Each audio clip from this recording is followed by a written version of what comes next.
Third, the civil fraud trial involving former President Donald Trump in New York witnessed a notable development. Testimony was provided by Donald Bender, a former accountant who had worked for Trump, revealing that his client had deliberately hidden financial papers from him. According to Bender's testimony in the court proceedings, he indicated that he faced challenges during the process of creating Trump's financial accounts. These issues arose primarily from a lack of cooperation in furnishing the necessary papers that were pertinent to the task at hand. As reported by NBC News, the source disclosed that they were cognizant of a situation where Trump and certain members of the Trump Organization were not fully submitting all required documentation. The speaker underscored that Trump has not succeeded in furnishing physical records spanning multiple years. Furthermore, Bender revealed that both Alan Weisselberg, who served as the chief financial officer of the Trump Organization at the time, and Donald Trump personally, had corresponded with him through written communication,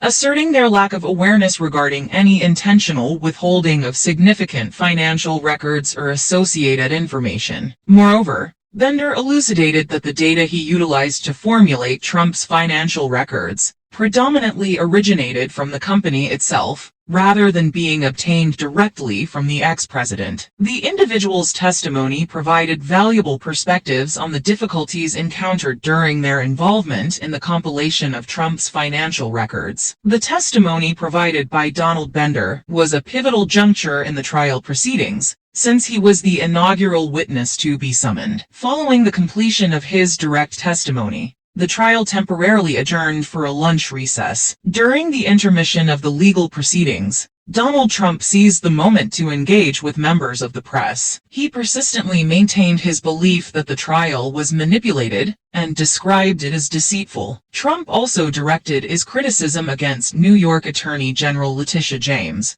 who instigated the legal action that accuses the Trump Organization of engaging in fraudulent activities. In the legal action, James pursues a monetary compensation of $250 million and endeavors to prohibit Trump from engaging in commercial activities within the state of New York. The commencement of President Trump's legal predicaments may be traced back to the ruling of Justice Arthur Engoron, who held him accountable for the allegations of fraud put forth by James. The non-jury trial is currently advancing to assess the 6 supplementary allegations presented by the Attorney General. Significantly, Trump expressed earlier on the same day his intention to provide testimony in the fraud trial when the appropriate moment arises. This assertion presents the potential for a forthcoming court appearance by the ex-president, which might potentially yield additional elucidation into the matter. As the trial progresses, the disclosures arising from Bender's evidence and Trump's persistent outspoken resistance to the proceedings contribute to the enduring prominence and scrutiny of the legal dispute. The trial's result may